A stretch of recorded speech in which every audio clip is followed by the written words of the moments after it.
Jessica Miller was spinning the cleaning cloth like it was a cheerleader's pom-pom. Her headphones were playing early 2000s pop, and she was completely caught up in the rhythm, swaying her hips, stomping her feet, striking dramatic poses with the mop like she was starring in a music video. Her hair was messily tied up. She wore a loose t-shirt and the standard cleaning crew sweatpants, but she moved with the confidence of someone performing in front of an imaginary crowd cheering for more. In the next room, behind a mirrored wall that looked like a regular mirror, Nathan Walker, the company's CEO, was watching. Standing with his tie perfectly in place and a folder of reports open on the desk, Nathan was silent. The meeting with the directors was starting in 5 minutes, but he couldn't take his eyes off the unusual scene happening just a few feet away. A cleaning staff member dancing like the lead performer in a secret corporate concert.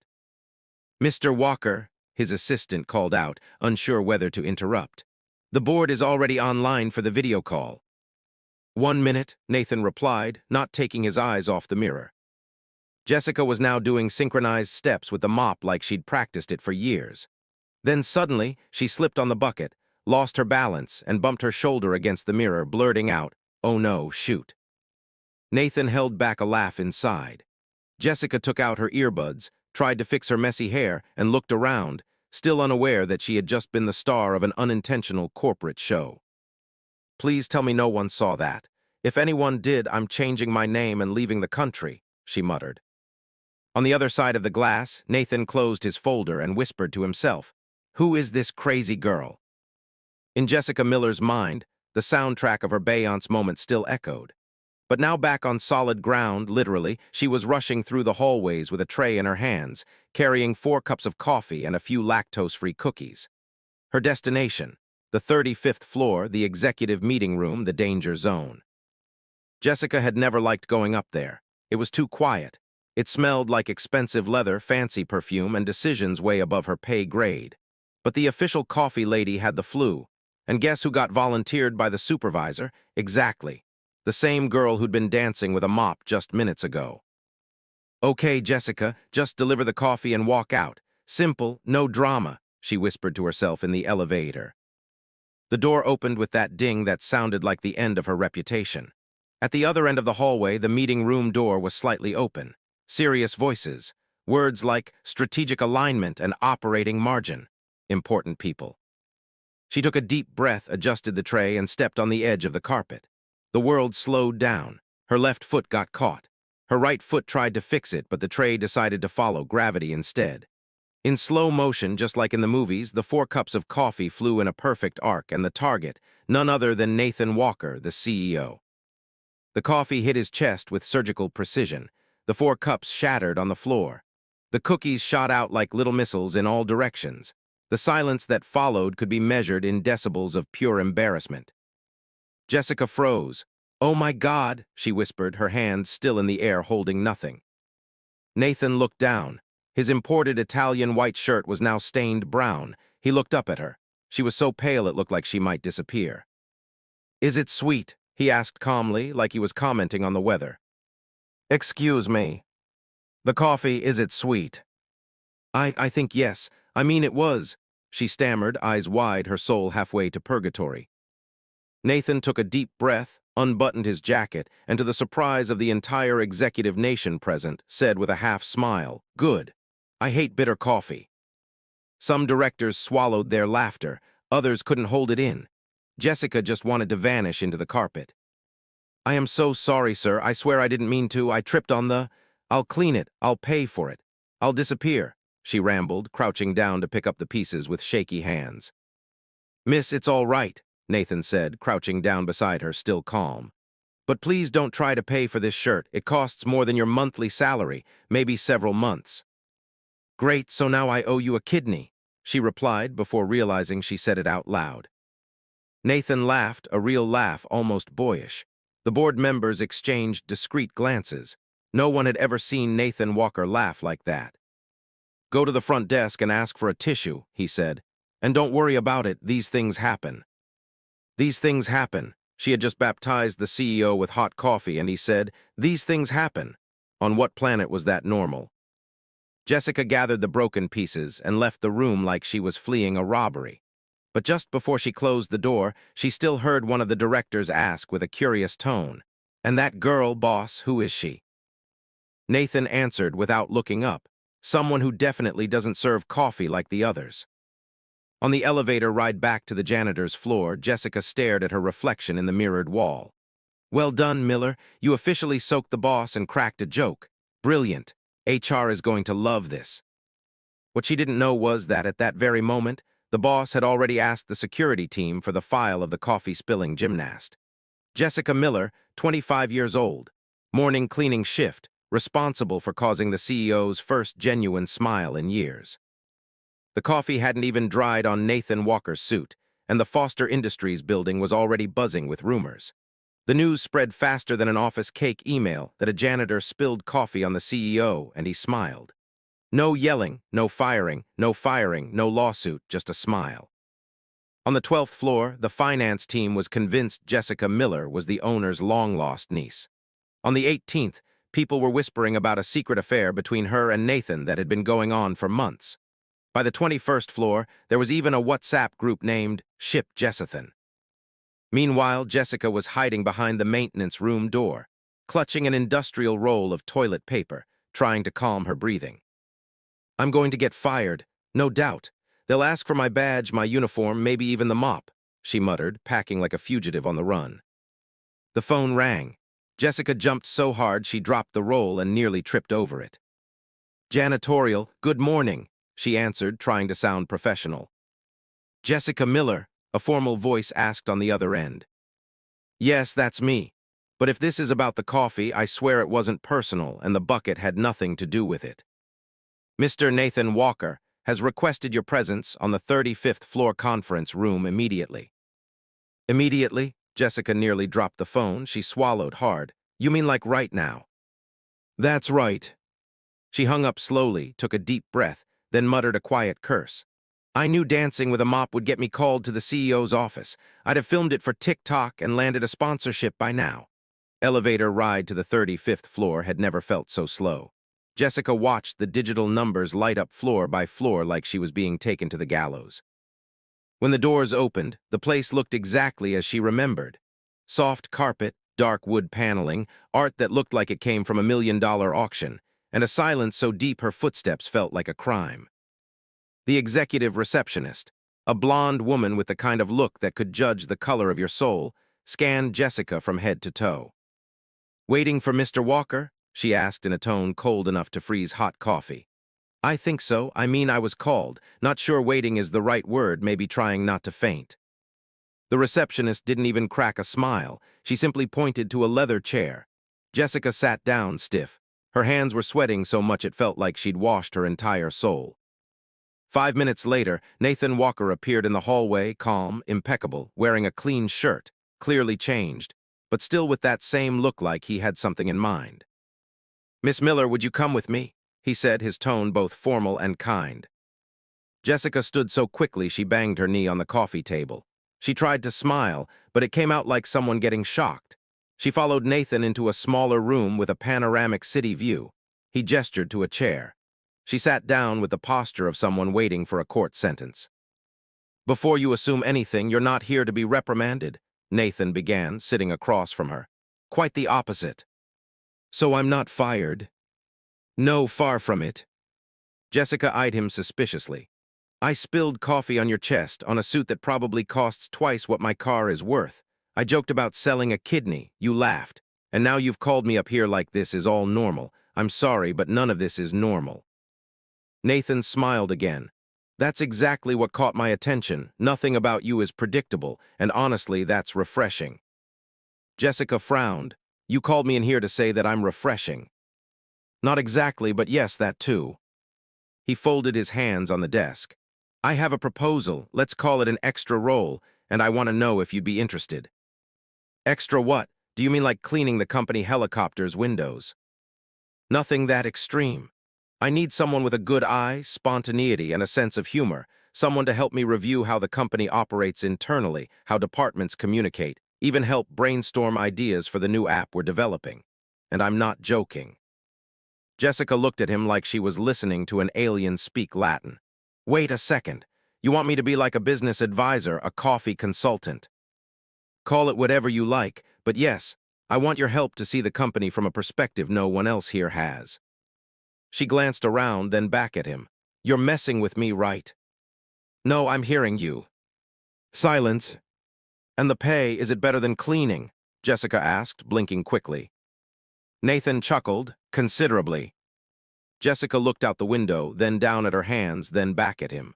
Okay, this is a prank, right? There's a hidden camera here somewhere. Nathan simply stood and held out his hand.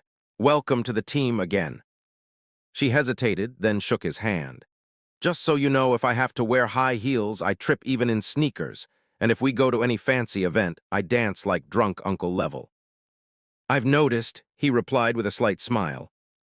Jessica laughed nervously, but she laughed. As she left the office, she barely noticed that every pair of eyes on the 35th floor was now on her, but not as the coffee girl anymore. Jessica Miller was now officially the woman who spilled coffee on the boss and got promoted because of it.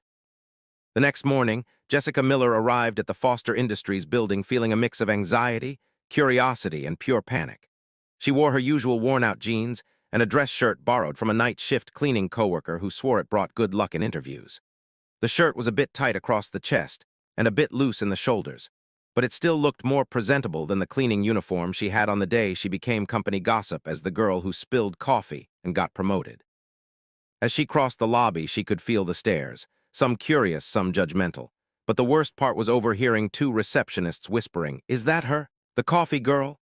"Yeah, that's her. They say the CEO is obsessed with her and that she's becoming his personal advisor, but she didn't even go to college." Jessica picked up the pace.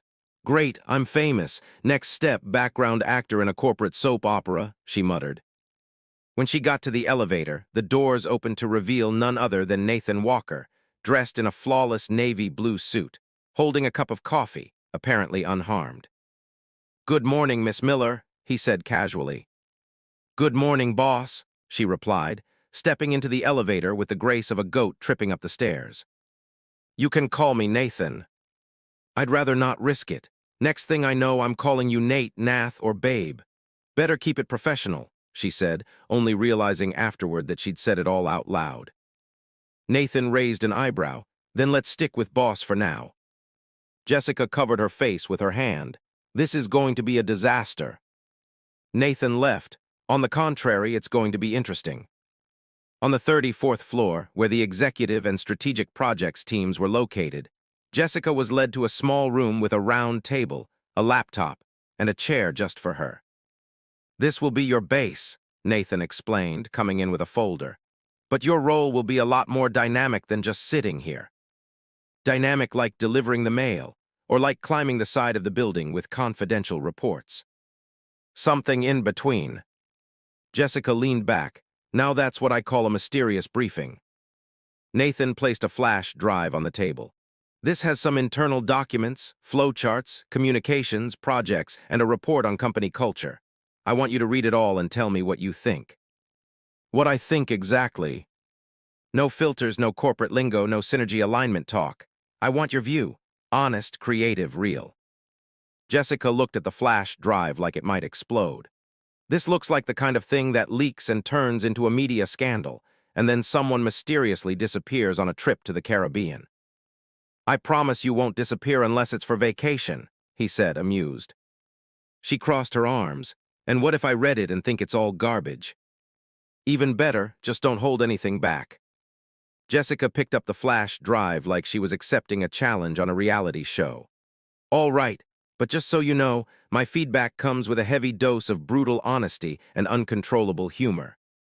That's exactly why I chose you." Over the next few hours, Jessica dove into the documents. It was a mix of shock, boredom, and the urge to laugh. Some reports were so filled with corporate jargon they felt like they were written by robots, charts with no labels, sentences like synergistic actions between adjacent sectors of the matrix core structure. And the best part, a presentation with 78 slides, 77 of them were pie charts, literally.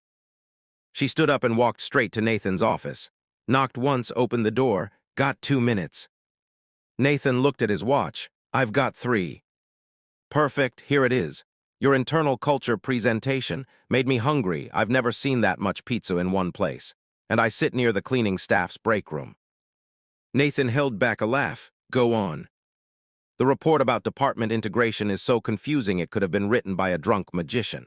There's an org chart that starts in HR, goes through finance, and ends in landscaping. And the wording. Seriously, you guys are addicted to empty terms. Re-engineering strategic validation, mindset activation. Is this company culture or some kind of witchcraft? Now Nathan was laughing for real. Keep going. And the best part? I found a report that says employee motivation is directly linked to the availability of fresh fruit. But in the cafeteria, all I saw were green bananas and shriveled apples. Nathan was mentally nodding every point. Honestly, if you want to motivate people, get a decent cappuccino machine and make Fridays casual. I'm already rethinking the dress code, he said. Jessica smiled. If you allow shorts, I'll make a PowerPoint full of donut charts just to mess with you. Deal. She was about to leave when he said, one more thing. Tomorrow we're going to the customer service department. I want you to watch how they work, listen to calls, feel the atmosphere, then tell me what's really going on. Got it, Detective Miller on the case, but do I need to dress up? Just be yourself. So I can wear my Scooby-Doo t-shirt. If it helps you be honest, wear the Shrek one. The next day, Jessica spent the morning in customer service disguised as a new trainee. She listened to everything. Customers yelling, staff smiling through stress, complaints about a broken button in the company's app, and even a lady who called thinking it was a pizza place, which almost made her laugh out loud for obvious reasons. She wrote everything down in a worn-out little notebook. System crashes during checkout. No one understands the basic plan. Plastic water cups smell like eggs. Employee Bruno says you know in every sentence. At the end of her shift, she went back to Nathan's office. Okay, mission report. People are losing it. Let's break it down. Your app is pretty modern but crashes more than an old phone at 3% battery. The support team is friendly but they're at their limit. Some folks are shouting about double billing. Others can't update their credit card. And the employees, they're surviving. They joke. They help each other. But they need training. They need clarity. They need, I don't know, basic respect for the work they do. I got the feeling they're the forgotten ones in the company. Nathan sat silently for a few seconds. Great job, Jessica. Way more useful than any consulting report. She raised an eyebrow. Wow, so is this official? Am I hired as a high-end spy? Official, and there's still one more thing. What is it? I need you to join next week's board meeting as my guest. Jessica nearly fell out of her chair. A meeting with those suit guys who look like they were born in a tie. Exactly. I want you to present your observations your way, no filter. Mr. Walker, this could be the end of my short but glorious career, or the start of something much bigger. Jessica thought for a second. Then she stood up, adjusted her t-shirt, yes, the Scooby-Doo one, and said, fine, but only if I can use slides with gifts allowed. And if someone interrupts me, can I respond with memes? As long as they're not cat memes, go ahead. She smiled. You're crazier than you look. And you're smarter than you think. They exchanged a quick look, one of those 2-second glances, but it said a lot. Jessica Miller was no longer just the coffee girl. She was becoming an unpredictable force in the corporate game. And for the first time in a long while, Nathan Walker was genuinely excited to have someone on his side who didn't wear a social mask. Jessica Miller stared at the computer like it was an evil sphinx trying to stop her from entering the boardroom. On the screen, the Foster Industries files were open. Spreadsheets, charts, market studies, and acronyms that sounded like spells from some corporate version of Harry Potter. KPI, ROI, SLA, CPA. To her, all of it meant just one thing, help. She took a deep breath, kicked off her sneakers, climbed onto the chair, and sat cross-legged, just like she did whenever it was time to have a serious talk with the universe. It was her official position for panic with a touch of fake meditation. Okay, Jess, you danced in front of the window, spilled coffee on the CEO, became an unofficial consultant, and now you have to present ideas to the company's top executives. No big deal. All that's left is for the government to ask you to rewrite the Constitution, she muttered, staring at the keyboard. She opened a new browser tab, typed, how to look smart in a meeting when you don't know anything. The search results didn't help much, but they sparked an idea. Learn, even if the hard way. Over the next few hours, Jessica dove into an intense crash course she named Operation Google plus Black Coffee. For every strange acronym she found, she typed it into the search bar like she was the most dedicated digital marketing student in history. KPI, she found out it wasn't a Korean boy band. It meant Key Performance Indicator. ROI, not the name of a medieval character. It stood for Return on Investment. SLA, nothing to do with So Lovely Always. It was a service level agreement, and so on. Little by little, with simple articles, explainer videos, and one very suspicious tutorial by a guy called Emperor Louise, Jessica started building a small arsenal of buzzwords and basic understanding. Each new bit of knowledge was celebrated with a quick spin in her chair. She laughed to herself. Look at that. I know what a sales funnel is. Who would have thought the mop girl now understands what a qualified lead is? She cheered, raising her arms like she just won a marathon. The next day, Nathan stopped by Jessica's office for a quick chat. He knocked lightly, and when he saw her sitting on the floor surrounded by sticky notes, he chuckled. This is your organization method. Jessica looked around and shrugged. I call it functional chaos. Nathan stepped inside and looked over the notes stuck to the floor, the desk, and even a disposable cup. Customers in pain is opportunity, he read out loud. Interesting.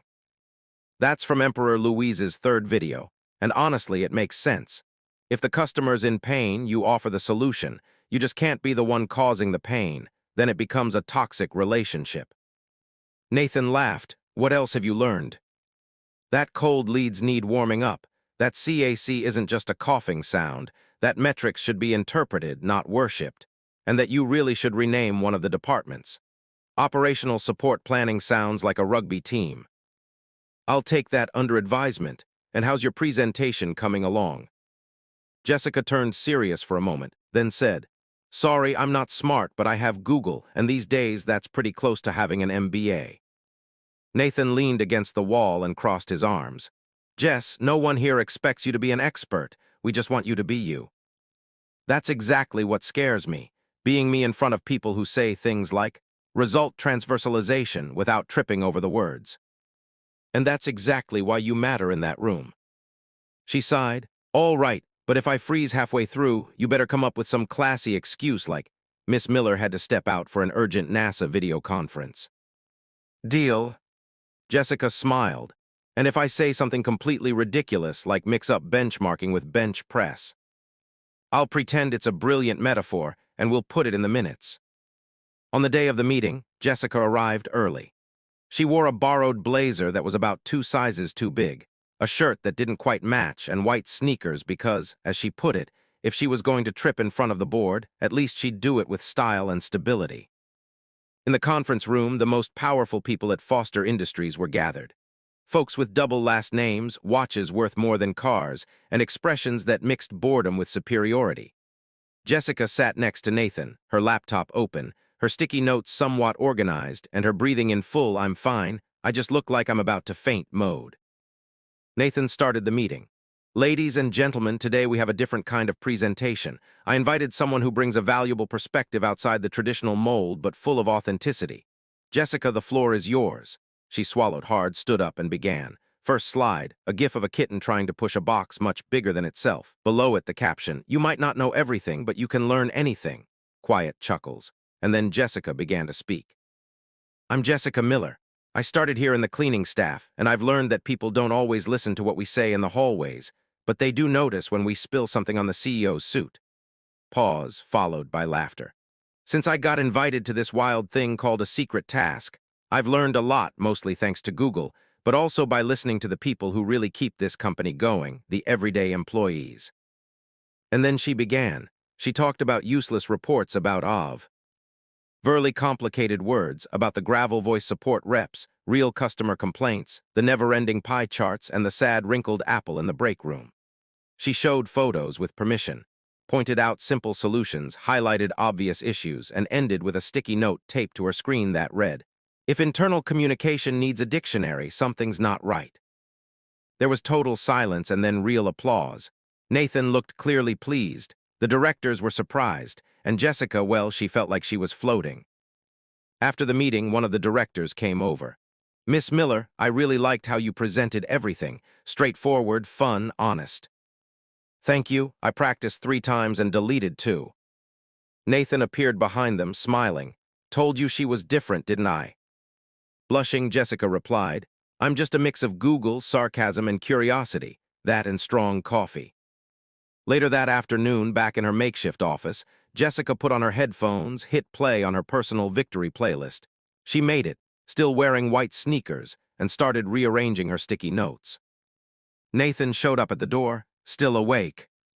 Always, the corporate world isn't going to take me down that easily.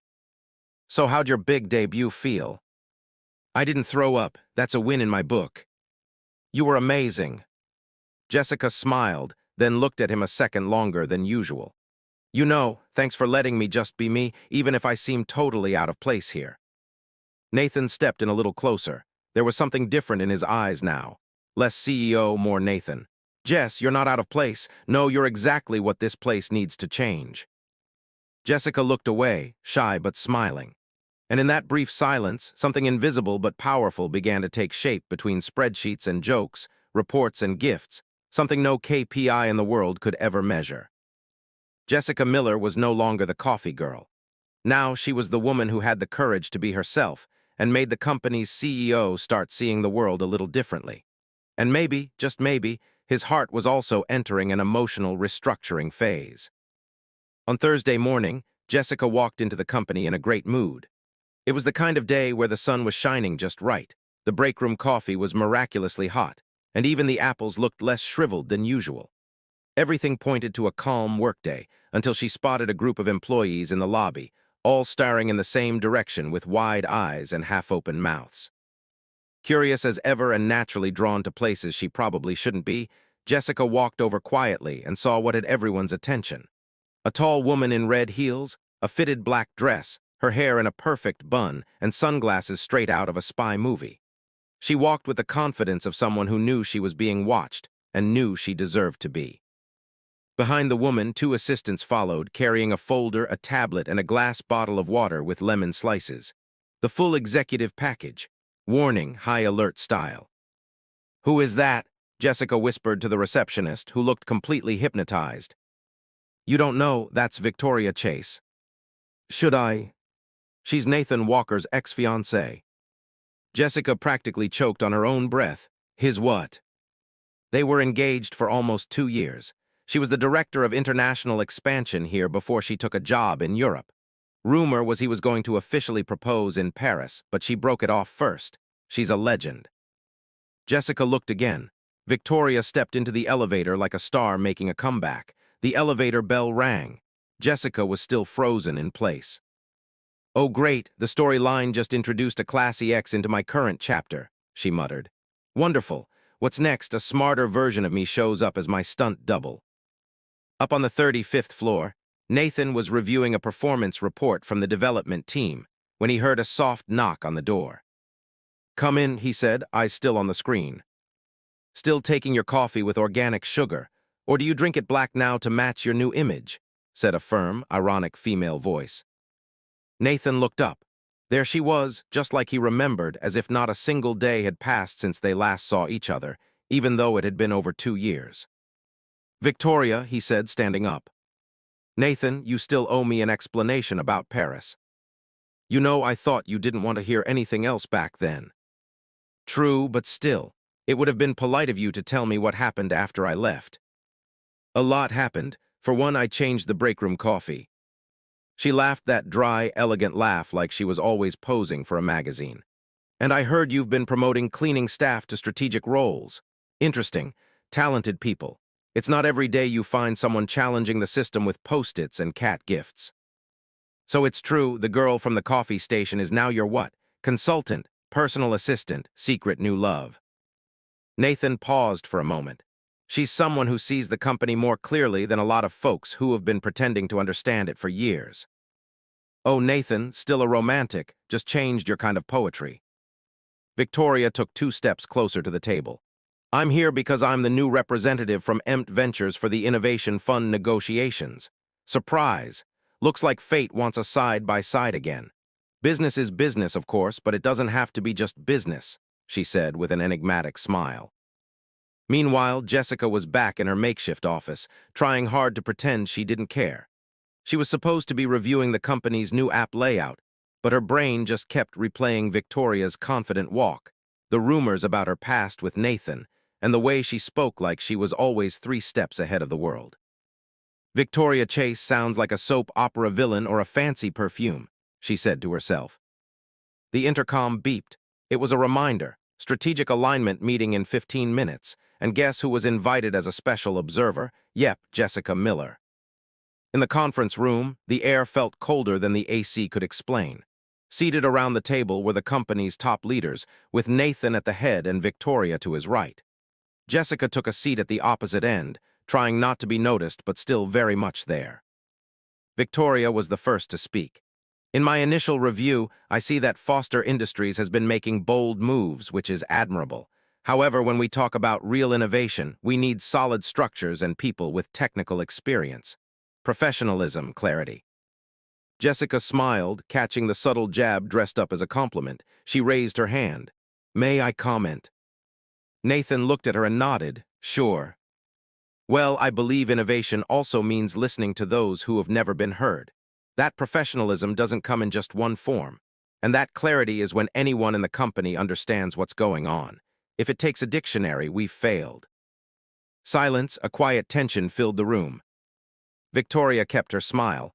An unusual point of view, thank you. Unusual is my middle name. First name's Jessica in case anyone forgot, she said, still smiling. Nathan held back a laugh. The others glanced at each other. The meeting went on. Victoria presented polished arguments, global case studies, massive graphs. Jessica took notes and every now and then dropped a sharp, funny, straight-to-the-point comment. A total contrast. One looked like she walked out of an Oxford MBA. The other like she came from a stand-up show with a PhD in real life. And Nathan, he watched them both, the old and the new, the past and the present.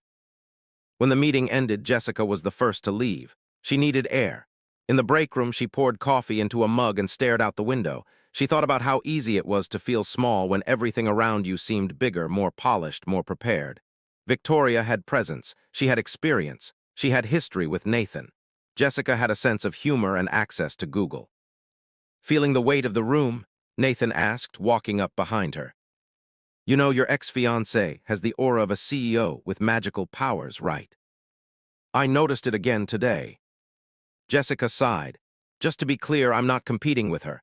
If I were, I'd ask to change the rules, like whoever messes up fewer Disney character names wins. Nathan took a step closer. You don't have to compete with anyone, Jess. Doesn't feel like it. Feels like there's a big before me that still takes up a lot of space. The before is part of my story, but it doesn't define my present. Jessica looked at him. And where exactly is your present? Right here, he said, taking one more step until they were very close. She took a deep breath. Just so you know, I'm not exactly elegant. I talk loud sometimes. I collect internet memes, and honestly, I don't even know how to walk in heels. Perfect, I prefer white sneakers. Jessica smiled, a small smile but full of possibilities. That Tuesday morning, Jessica Miller woke up with a determined thought. Today is the day I finally become a serious woman. No more jokes. No more memes. No more being the funny coffee girl. Today I'm a corporate woman. She looked in the mirror and repeated, corporate. Then she sighed, put on a white shirt that wrinkled just by looking at it, and a pair of dress pants that kept slipping down her waist. She tied her hair into a messy bun, the kind that starts out looking polished and ends up like a bird's nest. In her backpack was the flash drive with the presentation for the most important meeting of the month. The Foster Industries Innovation Committee, with outside investors, regional directors, and of course, Nathan Walker. But what Jessica didn't know, and this would change the course of her entire day, was that she had saved the wrong PowerPoint file to her flash drive because of a file name mix-up. Yes, the wrong one. The one with the charts, the analysis, the bold ideas. No.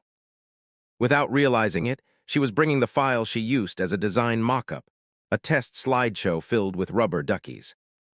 When she arrived at the meeting room, Jessica was the first one there.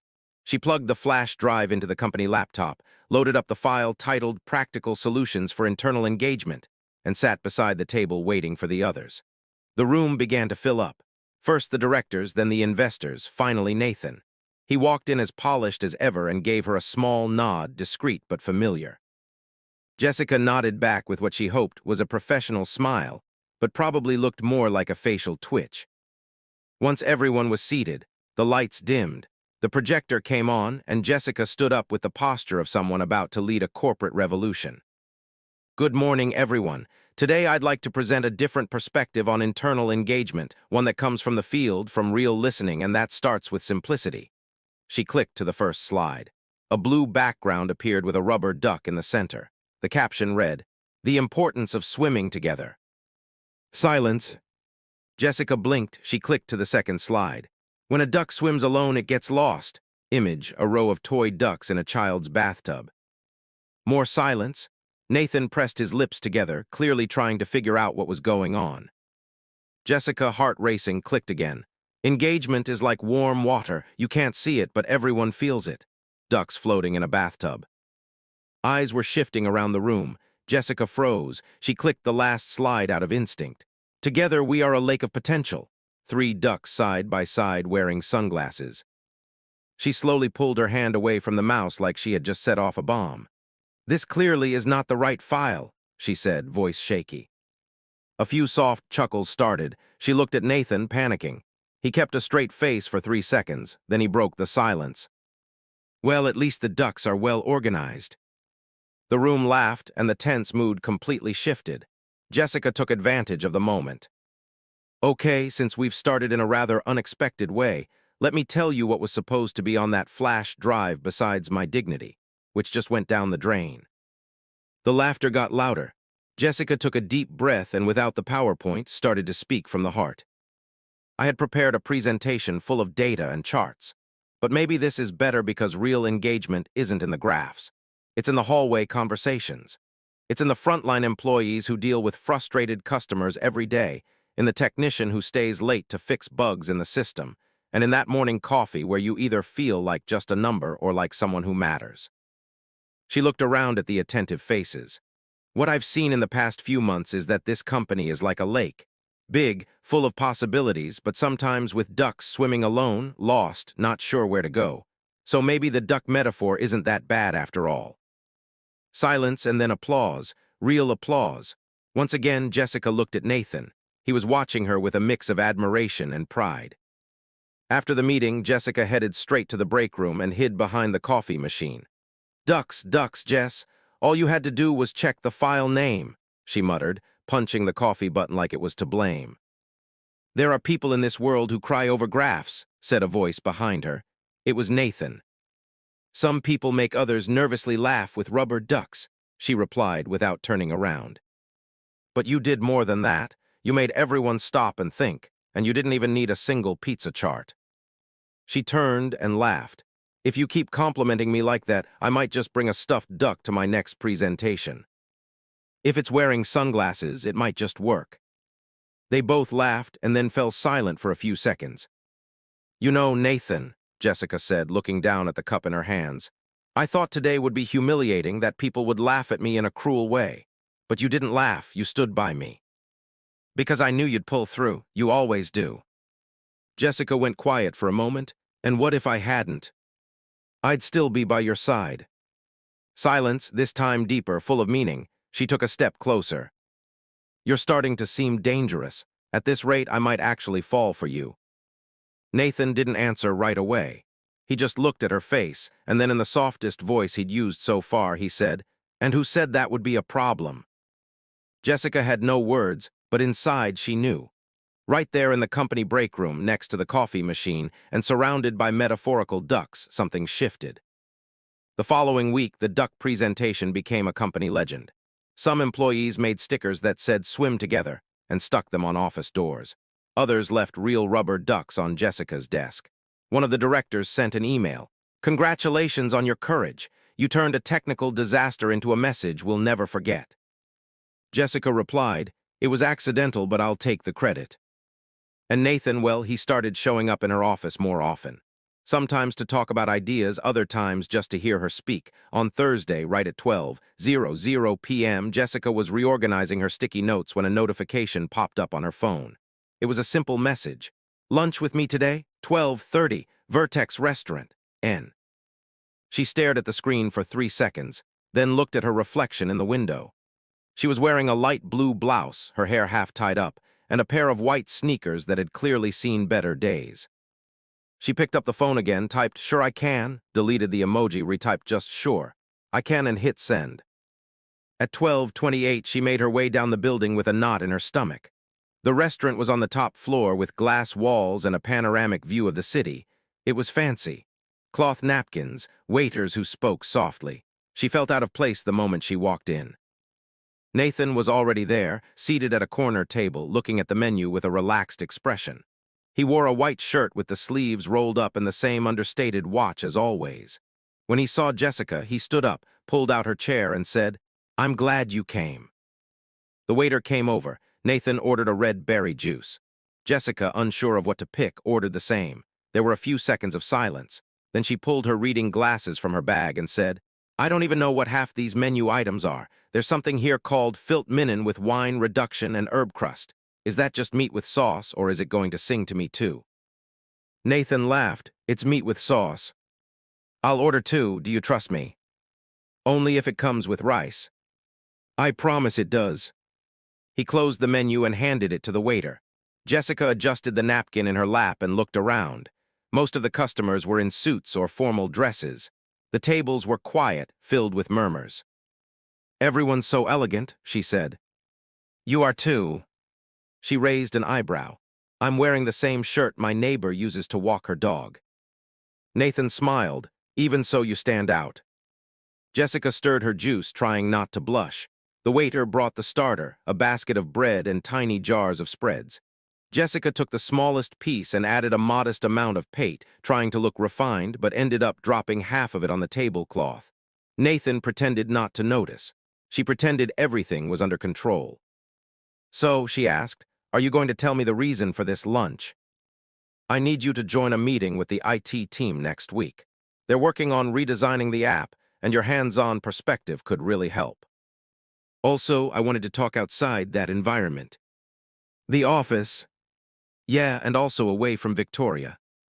Jessica set her glass down. "She's still around." "Temporarily. She's helping with the investor negotiations, but she'll head back to London as soon as we finish the approval round." "And have you two been talking?" "Professionally, yes." Jessica nodded. She split the bread in half and focused on the motion. "Look, if it's uncomfortable for you to include me in meetings while she's here, it's okay. I get it. It's not uncomfortable for me, but maybe it is for her.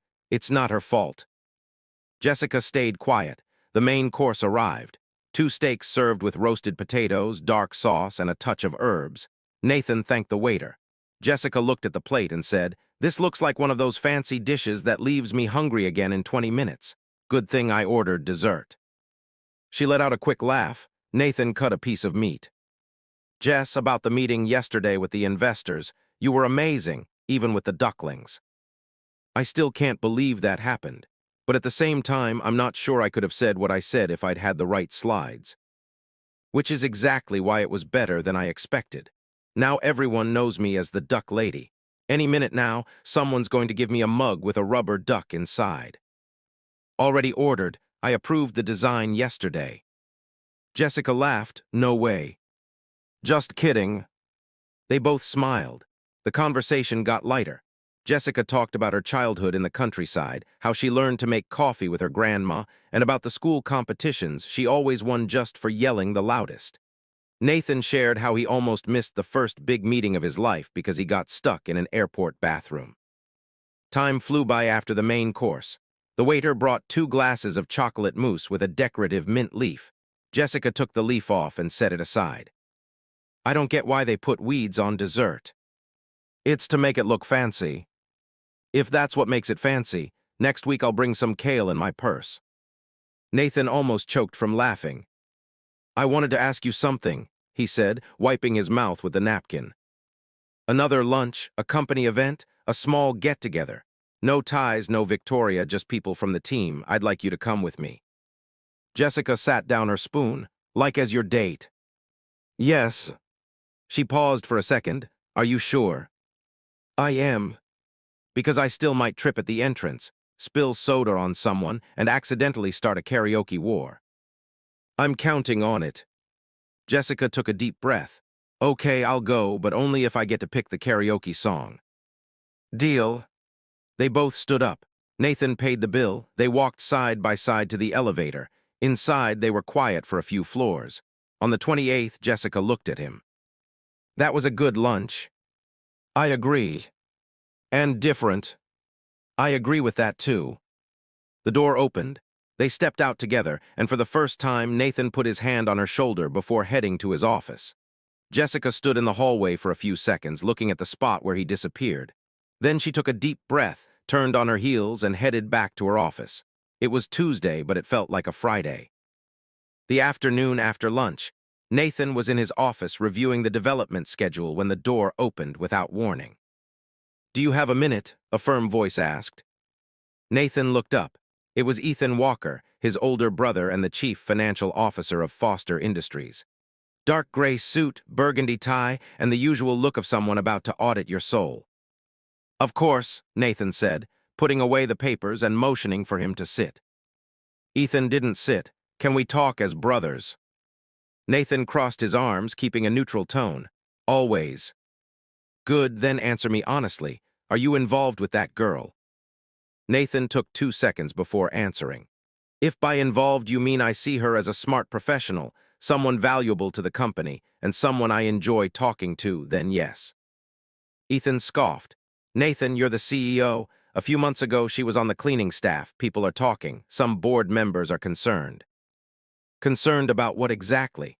"That someone got promoted because she has better ideas than a bunch of guys in suits." "Concerned that you might be mixing personal and professional matters. It's happened before." Nathan looked at him. "Victoria and I were engaged. I never gave her special treatment in the company, and Jessica is different." "Different how?" "She's not after a title or status. She has vision, clarity, and the courage to say what no one else does. That should be something we're proud of, not something to hide." Ethan walked around the office, glancing out the window. "You know I'm the first to support innovation, but the board doesn't see it that way. If you keep going down this path, you'll have to deal with the consequences. And I'm not just talking about office gossip." Nathan was silent for a moment. "Thanks for the warning, but my decision stands." Ethan stopped at the door. "All I'm saying is be careful. Foster Industries carries our name, and right now it's on your shoulders." He left, the door closed. Nathan looked at his reflection in the glass. His shoulders really did seem heavier. On the makeshift office on the 34th floor, Jessica was reviewing for the third time the internal improvement suggestion forms she had created herself. She had already received over 100 responses, and many of them were ridiculous.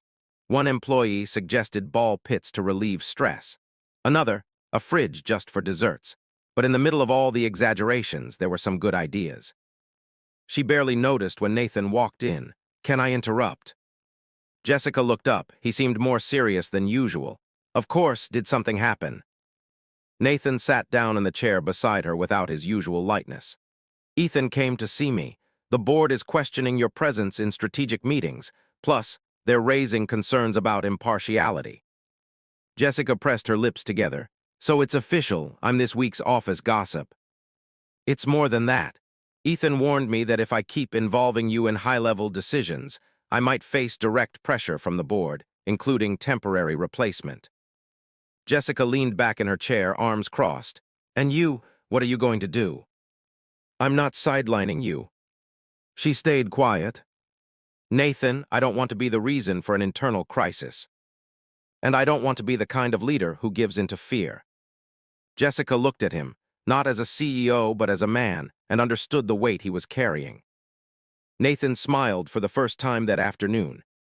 The following days were intense. Jessica spent hours reviewing charts, validating data with different departments, organizing everything into a new PowerPoint. This time, no ducks. She created a 3-step implementation plan with real goals, impact forecasts, and even a backup strategy. She asked for help from colleagues, from department heads she had interviewed, and even the front desk staff. The night before the presentation, she barely slept, ate poorly, but arrived at the office early. In the elevator, she passed Ethan. He gave her a polite nod. She answered with a steady smile. The meeting room was already set up. Nathan sat toward the back with the directors. Victoria was in the center with a tablet and an unreadable expression. Across the table, the board representatives.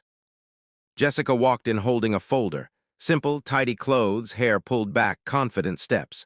She began her presentation. "Good morning.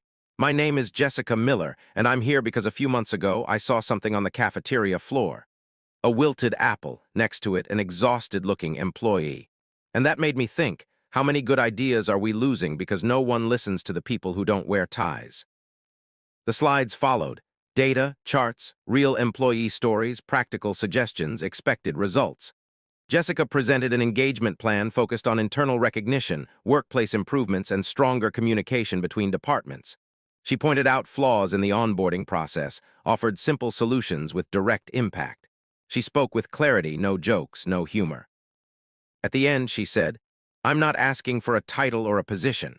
All I ask is that just once, we listen to the people who live the company from the inside, the ones who clean the floors, who answer the phones, who move the boxes, because those are the people who hold up the building, not the reports."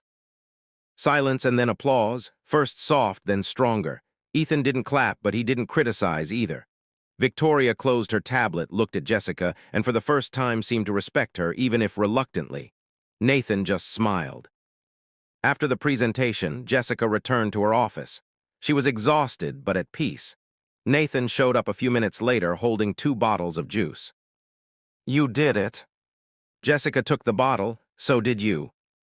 The board approved the plan and officially recognized you as an internal development analyst." Jessica opened the bottle and took a sip. "Well, now if I trip, at least I'll have a title." Nathan stepped closer and touched her arm. "Jess."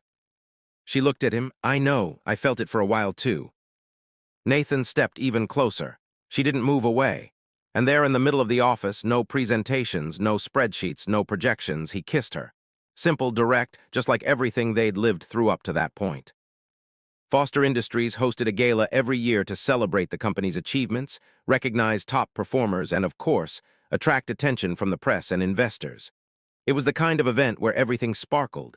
The floors, the dresses, the smiles. Even the champagne glasses seemed rehearsed to reflect the light with just the right amount of glamour. Jessica Miller, however, had never been to anything like it, and if it were up to her, she would have stayed far away. But after Nathan's personal invitation and a kiss that echoed in her memory louder than any performance chart, there was no way to say no. "Are you sure about this?" asked Letitia, the cleaning lady and her friend, while helping with the zipper on the back of Jessica's dress. "Of course not, but when life invites you to dance on a red carpet, you don't show up wearing flip-flops." The dress was rented, navy blue.